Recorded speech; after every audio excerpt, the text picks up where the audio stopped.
When I was about 5, in the sunroom of my grandparents' house, my grandmother Margie read me a fable attributed to Aesop called The Wind and the Sun.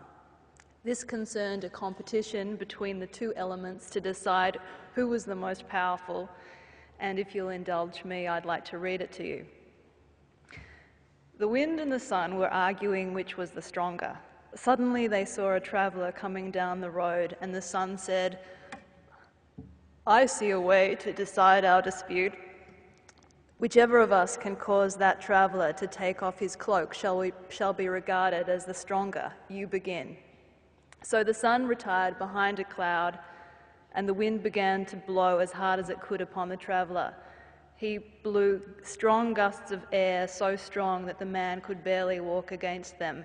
But the harder he blew, the more closely did the traveller wrap his cloak round him, till at last the wind had to give up in despair.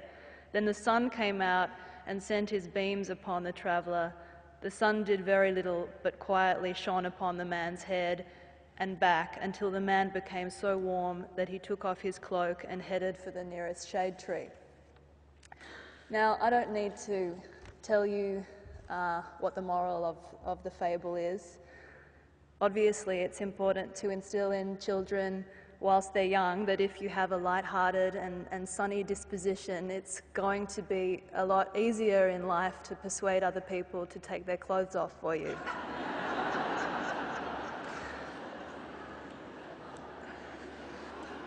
I remember this story making me quite anxious. I didn't really get it, and I had to ask my grandmother a lot of questions about the competition. Her answers I don't actually remember. I knew that we had to barrack for the sun, and that it was great that the sun had won, but I hadn't understood until then that the wind was a kind of a bad guy. The wind hadn't seemed particularly ominous to me before, and this was sort of felt like another one of those moments when the adults around you redefine the world and help you sort of add another thing on the list to be wary of. So this now included the weather. You could be walking down the street and without even knowing it, the wind could be trying to steal the shirt off your back. Sometimes I still think of this fable, but I've never believed that its true meaning is that persuasion is better than force or kindness affects more than severity. I think that my grandmother, without realising it, was telling me a story about life being unfair. The competition between the sun and the wind was profoundly uneven and, even rigged.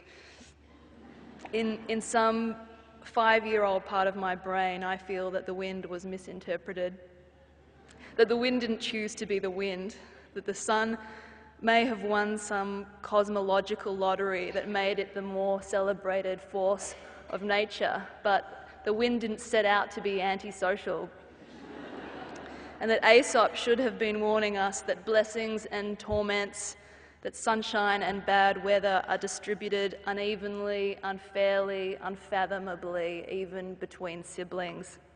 And in life, there are contests without rules adequate to reconciling this.